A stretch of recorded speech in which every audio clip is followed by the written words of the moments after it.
Welcome back to another video. This is a game I played against a 1700 and I'm playing black.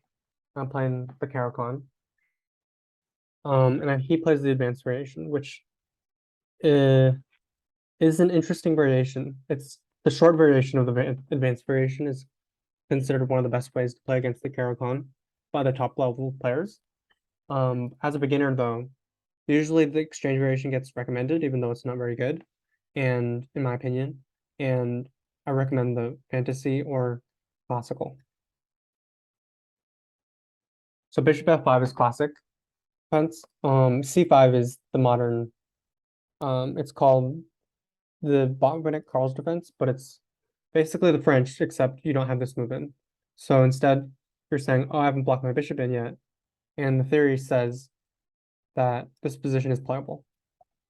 So instead of developing the bishop, players are attacking the center first, which is interesting. It's playable.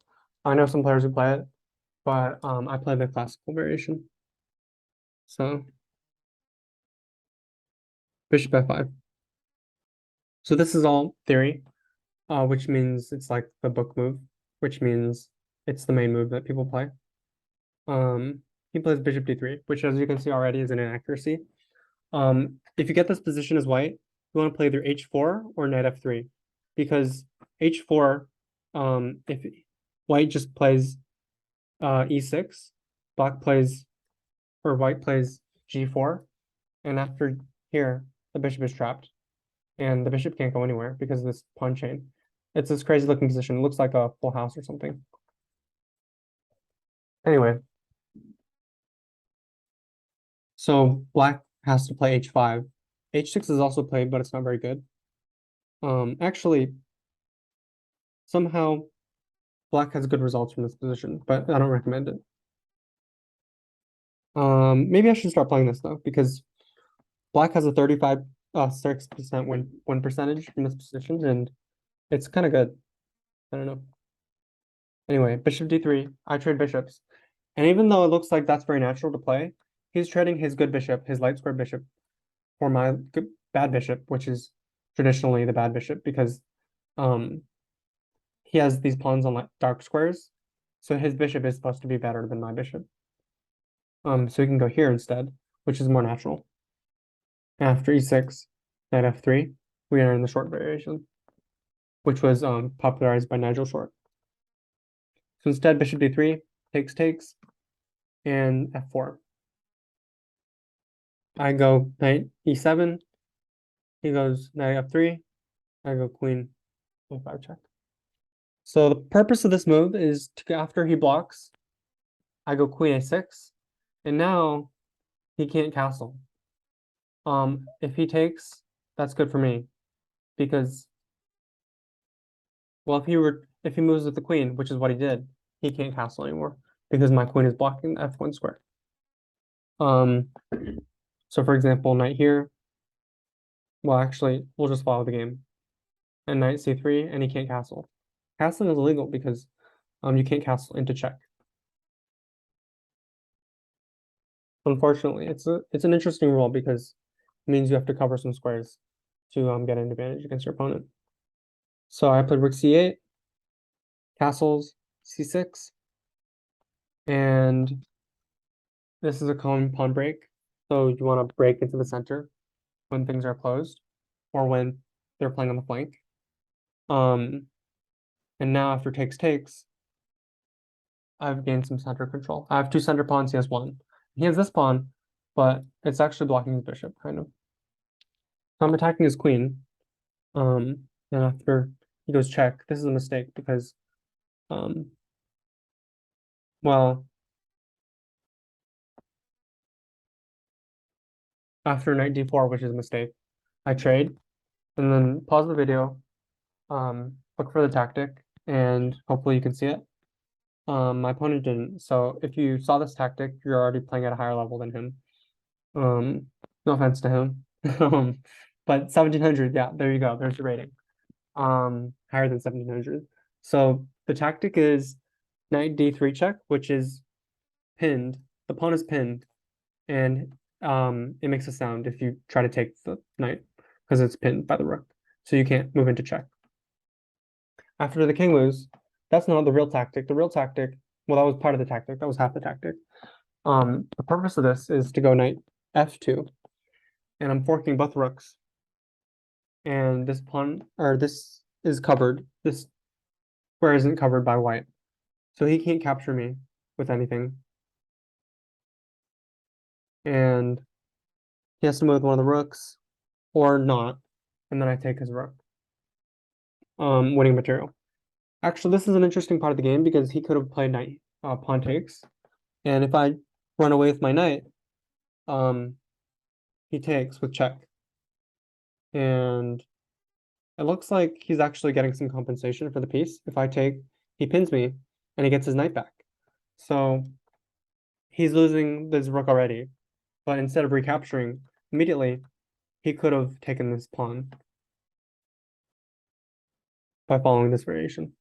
And after I move my knight out of the way, he takes. If I move my king somewhere else, like here, for example, he can check me still.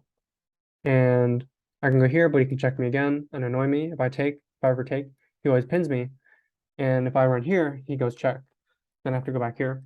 So he can check me, I can block him, and now he's out of checks. And now his bishop and rook are attacked. So that doesn't actually work, but it was an interesting try because if I just go on autopilot and take his pawn, he pins me and gets his knight back for free. And now he has this pawn, which is now passed. Here it's not passed because he can't queen without getting my pawns first. Recapture, I attack his knight. He runs, I take him, and now I make a mistake. After bishop f(c)(3), I castle, and after he takes, he gets his exchange back. So after this trade, after I move my rook somewhere, he takes my other rook. So he got some material back that I won from this fork earlier by trading and pinning me to my own rook. But I'm still winning because after he does attacks my pawn, I can attack his pawn, and if he takes, I go here and it's back rank checkmate. So instead he goes c4, which is a good move. If I go here, he activates his rook. So actually, instead of playing the natural move, which is takes, he would be deflecting me. So now there's no back rank checkmate. So there we go. He goes c4, I go rook takes this pawn. Now if he takes, I'm winning this pawn endgame because I have a pawn majority. And he can't get to this pawn in time. And I get this pawn. And now I can distract him on the king side with this pawn majority while I grab his pawns on the king side. So for example, if he plays b3, I go here, b4, I go here, and I have a pawn mass. That's going to stop him from doing anything with his king. So if I go here, for example, I'm threatening to make a queen, almost. He stops me in time, or he doesn't stop me yet, but then I get these pawns, and now I can queen this pawn. So he can go this way and try to get this pawn, which he can actually get to in time, but then I run this pawn, and now he can't get both in time.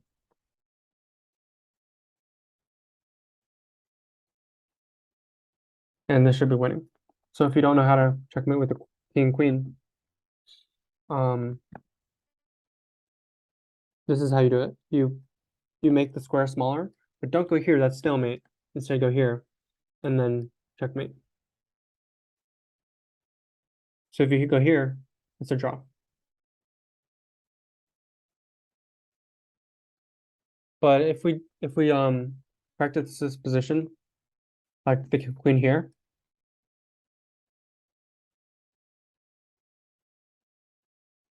so you use the queen, and then you just make the square smaller. So there's a square right here, invisible square. And now here's the square. So the square, he's lost in squares. He can only go into this square. After it goes here, I make the square smaller. It goes here, square smaller, here, and you gradually do that. until you get to here, and then you bring your king up.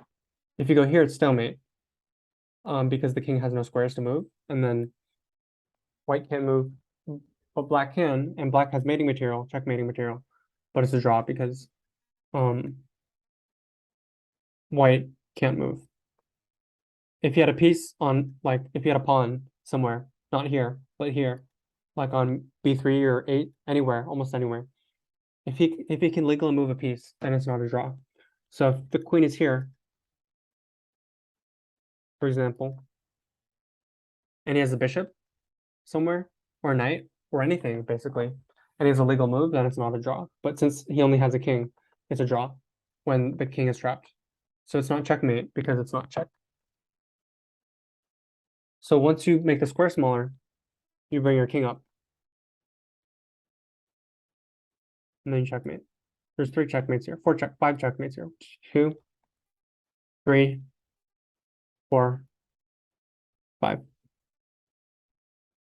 So instead of all that, instead of that winning pawn in game, where he trades rooks, he takes with the pawn, but he doesn't. So instead, he gets his king into the game. And now, finally, I take him. And now, if he takes, I get to the 7th rank with my rook and grab all his pawns. So he can't block me because his king isn't defending his rook. It's too far away. So instead of that, he controls that file. So he thinks that this file, this rank is more important than taking this pawn. And he's actually right. So I'm still going to defend my pawn. And after I retreat and make some moves, his rook is almost trapped. But he finds this resource, which allows him to get his rook out because he's double attacking my pawn. If I push, he takes this pawn. If I go here, he takes my pawn here, deflecting me. My rook was off and defending the pawn. So I take him, he gets his pawn back, and now this is winning still. So check. He can't trade because of losing pawn endgame again, because I have a majority. This is the majority, 3-1. And even though this is 2-2, it's still winning. So he doesn't want to trade rooks, but I can just use my king to make a queen. So I sacrifice this pawn and block him with my king and pawn. So my pawn is controlling this square, and my rook is controlling, my king is controlling these 3 squares. My rook is controlling this file. So once I sacrifice this pawn, he has this isolated pawn. So I thought that was better than just going check immediately. But I wanted to use my king to make a queen, but his king is too close because it's gonna bother me with checks. So I decided to sack the pawn. Might not be necessary, but I just thought it was an easier way to win. But this is how the game ended. Check. After the king moves, I move my queen, and then checkmate him with my queen and rook. If I go like here, for example, and get careless, he skewers my king into my queen. And the reason that that's a skewer is because even though the queen is worth more than the king and is more powerful, the king is, if you checkmate, then the game's over. So that's why I would lose my queen in this situation, and then it would be a draw or a drawish. I could still win this because my king is active and his rook is passive, but it would be a lot easier for him to draw this. But if I'm up queen, I spent all that time queening my pawn, so I don't want to lose it to a skewer. So it was my move in that situation though, because it was check when I queened my pawn. So I made sure to do that before he resigned. So thanks for watching. If you liked the video, subscribe, give it a comment, and thanks for watching.